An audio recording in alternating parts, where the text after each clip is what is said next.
আত্মহত্যা হওয়ার অনেকগুলো কারণ আছে। আমি আপনাদের সামনে মোট 7টা কারণ উল্লেখ করব। 1 নাম্বার, মানসিক হতাশা ও বিষণ্ণতার কারণে মানুষ আত্মহত্যা করে। ঠিক না বে ঠিক? খুব খেয়াল করে শুনবেন। মানসিক হতাশা এবং বিষণ্ণতা, এই মানসিক হতাশাটা অনেক কারণে আসতে পারে। একটা হলো যদি কোনো ব্যবসায়ী ভাই ব্যবসায় লস খেয়ে যায়, একসাথে 3 কোটি টাকার মাল লস খেয়ে গেল, এখন বলেন তো তার মানসিকভাবে তিনি সুস্থ না অসুস্থ? আর একটু জোরে, অসুস্থ হয়ে যাবেন, স্বাভাবিক। এই ধাক্কা অনেকে সামলাইতে পারেন না। আমাদের বাড়ির পাশে একটা মুদি দোকানদার, ওনার দোকানে আগুন লাগছে, প্রায় 3-4 লাখ টাকার মাল পুড়ে গেছে। তিনি যখন বাড়ির থেকে আসলেন আর এই অবস্থা দেখলেন যে দোকানের কোনো মাল নাই, সাথে সাথে সেখানে তিনি হার্ট ফেল করলেন। স্বাভাবিক, তার ওই ধাক্কাটা সহ্য করার ক্ষমতা তখন থাকে না।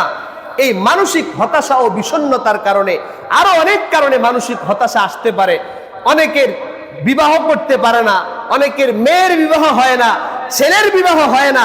এই টেনশনে মানসিক হতাশার কারণে আমার মেয়ের কি হবে, ছেলের কি হবে। আবার অনেকের চাকরি হচ্ছে না, এই চাকরি হচ্ছে না, চলবো কিভাবে, পরিবার চালাবো কিভাবে, বিবি বাচ্চাকে খাওয়াবো কিভাবে। এই মানসিক হতাশা এবং বিষণ্ণতা থেকে মানুষ আত্মহত্যা করে। জোরে বলেন ঠিক না ঠিক? 2 নাম্বার, দাম্পত্য জীবনে কলহ হওয়ার কারণে বেশিরভাগ পরিবারে মহিলা অথবা পুরুষ আত্মহত্যা করে। জোরে বলেন ঠিক না বেটি? দাম্পত্য জীবনে কলহ হতে পারে স্বামীর আচার আচরণ ঠিক নাই অথবা চরিত্রের ঠিক নাই।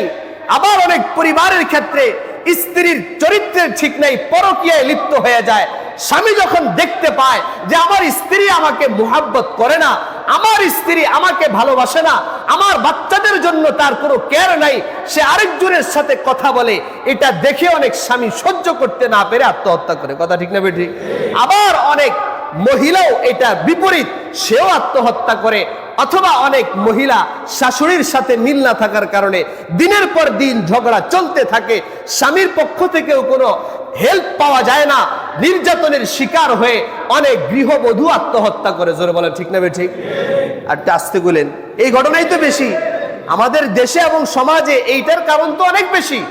অনেক গৃহবধূ যৌতুকের কারণে যে কুলাঙ্গার স্বামীগুলো চাপ দেয়, ওই যৌতুক না দেওয়ার কারণে নির্যাতন সহ্য করতে না পেরে অনেক গৃহবধূ মহিলারা মারা যায়, আত্মহত্যা করে। জোরে বলেন ঠিক না ঠিক? এই যৌতুক বড় মারাত্মক বিষয়।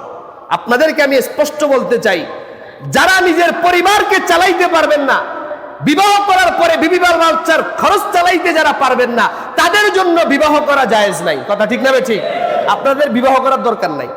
যদি পরিবার না চালাইতে পারেন, আপনি বিবাহ করে মনে মনে ধরে রাখছেন আমার তো কোনো ইনকাম নাই, একটা বিবাহ করব, মেয়েকে বিবাহ করার পরে ওই মেয়ের বাবাকে চাপ প্রয়োগ করে আমাকে 3 লক্ষ টাকা দিয়ে একটা ব্যবসা ধরায় দিবে, এই আশায় বিয়ে করে অনেক কুলাঙ্গার পুরুষ আছে না নাই? আর একটু জোরে বলেন, আছে না নাই? আমার মতে এরা হলো স্পষ্ট কাপুরুষ। এদের চাইতে কাপুরুষ আল্লাহর জমিনে দ্বিতীয় কেউ হতে পারে না।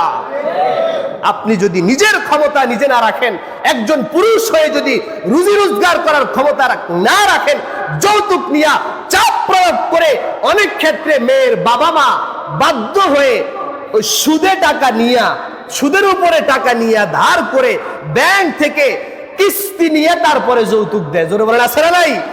শ্বশুরের কাছে মোটর সাইকেল চায়, শ্বশুরের কাছে ব্যবসার জন্য 3 লক্ষ টাকা চায়, শ্বশুরের কাছে বিদেশ যাওয়ার জন্য 10 লক্ষ টাকা চায়। এমন চাপ প্রয়োগ করার কারণে অনেক মেয়ে বাবার কাছে বলতে পারে না, জানে বাবার ইনকাম নাই, কিন্তু নিজে নিজে পরবর্তীতে আত্মহত্যা করে মারা যায়, দুনিয়া থেকে বিদায় নেয়। এমন ঘটনা আমাদের দেশে হয় কি হয় না? 3 নাম্বার, মানুষ আত্মহত্যা করে দারিদ্রতার কারণে। কথা ঠিক না ঠিক? কিসের কারণে? দারিদ্রতার কারণে। না খেয়ে আমার কোনো ইনকাম নাই, এক পর্যায়ে সে সহ্য করতে না পেরে মারা যায়, ডিপ্রেশনে ভুগতে থাকে। 4 নাম্বার হলো বেকারত্ব। বেকারত্বের কারণে মানসিক চাপ সৃষ্টি হয়, মানুষ এক পর্যায়ে আত্মহত্যা করে। 5 নাম্বার, মানসিক স্বাস্থ্য সম্পর্কে অসচেতনতা। অনেকে অসুস্থ হলে পরে ব্রেনের মধ্যে সামান্য একটু সমস্যা হলে, হার্টে একটু সমস্যা হলে এটাকে গুরুত্ব দেয় না। অসচেতনতার কারণে এক পর্যায়ে তার মানসিক রোগটা বাড়তে থাকে এবং সে আত্মহত্যা করে মারা যায়। কথা ঠিক না ঠিক? 6 নাম্বার, পারিপার্শ্বিক অসহযোগিতা। নিজের পরিবারের ভাই বাবা নিজের স্ত্রী, নিজের ছেলে মেয়ে, নিজের আপন লোকদের সহযোগিতা না পাওয়ার কারণেও অনেক মানুষ নিজেকে একাকিত্বের মধ্যে ভুগতে থাকে এবং পরিশেষে আত্মহত্যা করে মারা যায়। কথা ঠিক না ঠিক? 7 নম্বর সর্বশেষ যে কারণ এবং বর্তমানে পার্সেন্টেজ হিসেবে সবচাইতে বেশি আত্মহত্যা যারা করে, অবৈধ সম্পর্কের কারণে। কথা বলেন, জোরে বলেন, ঠিক না ঠিক? অবৈধ সম্পর্কের কারণে আত্মহত্যা হয়। পত্রিকার পাতা খুললে প্রেমে ব্যর্থ হওয়ার কারণে অমুক যুবক ফাঁসি দিয়ে মারা গেছে, প্রেমে ব্যর্থ হওয়ার কারণে অমুক যুবতী গাছের মধ্যে ফাঁস লাগায় মারা গেছে, এমন সংবাদ আপনাদের চোখে পড়ে না? পড়ে। এই জন্য যুবক ভাইয়েরা এবং অভিভাবক, গার্ডিয়ানরা, মা বোনেরা, যুবতী বোনেরা, তোমার আমার এই নফস, এই জান, জুড়ে বলেন, দিয়েছেন কে? আল্লাহর দেওয়া এই নফস যারা অবৈধ সম্পর্কে লিপ্ত হয়ে ধ্বংস করছে, তাদের জন্য আল্লাহর জাহান্নাম অপেক্ষা করছে। 1 নম্বর কথা হলো অবৈধ প্রেম, অবৈধ সম্পর্ক। যুবক যুবতী, জোরে বলেন, এই অবৈধ সম্পর্কে প্রেমে লিপ্ত হওয়া হালাল না হারাম? আর একটু আস্তে কর।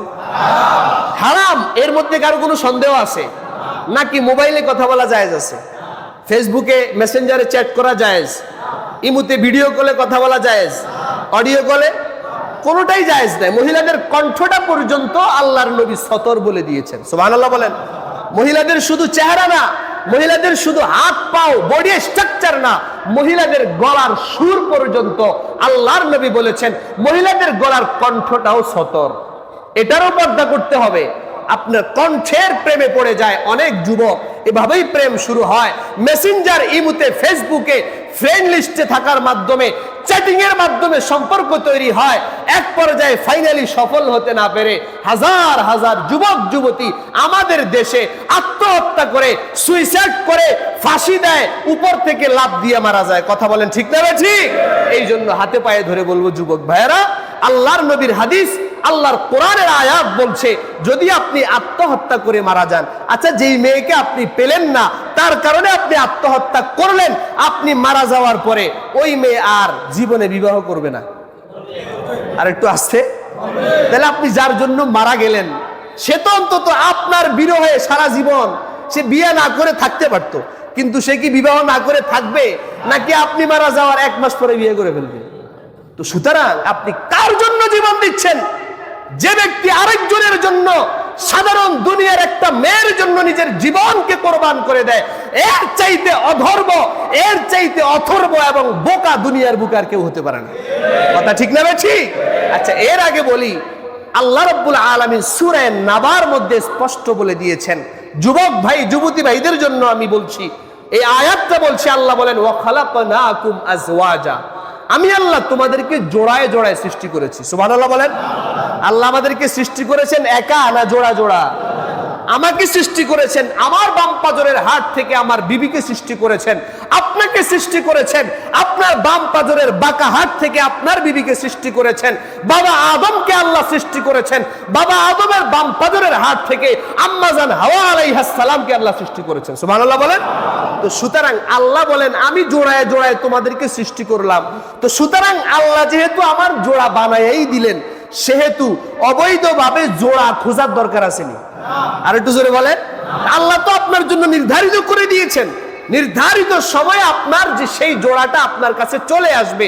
অতএব কারণে আল্লাহর নির্ধারিত বিষয়ের উপরে হস্তক্ষেপ করে অবৈধ সম্পর্কে লিপ্ত হয়ে আমরা কেউ এভাবে গুনাহে লিপ্ত হব না। রাজি আছি তো ইনশাআল্লাহ? বিশেষ করে যুবক ভাইয়েরা হাত তোলেন, কারা কারা রাজি আছেন? নারায়ে তাকবীর, লিল্লাহি তাকবীর। আল্লাহ তৌফিক দেন, বলেন আমিন। ইনশাআল্লাহ আমি আপনাদেরকে একটা ওয়াদা দিতে পারি, যদি সবাই চরিত্রকে ঠিক রেখে, মনে রাখবেন, চরিত্র ঠিক রেখে অবৈধ সম্পর্কে লিপ্ত না হয়ে নিজেকে নিজে স্টাবলিশ করে, পড়ালেখা করে, প্রতিষ্ঠিত করে যদি আপনি বিবাহের জন্য আগান, ইনশাআল্লাহ অবৈধ প্রেম করে যেই বিবি পাইতেন, আপনি কোরআনের আইন মেনে, আল্লাহর আইন মেনে অবৈধ সম্পর্কে লিপ্ত না হওয়ার কারণে আল্লাহ আপনাকে আরো ভালোটা দিবেন। কথা ঠিক না ঠিক? ইনশাআল্লাহ এটা আপনারা ফলো করবেন। আল্লাহ আমাদের সকলকে এই আত্মহত্যা নামক মহামারী থেকে আমাদের সমাজকে হেফাজত করে।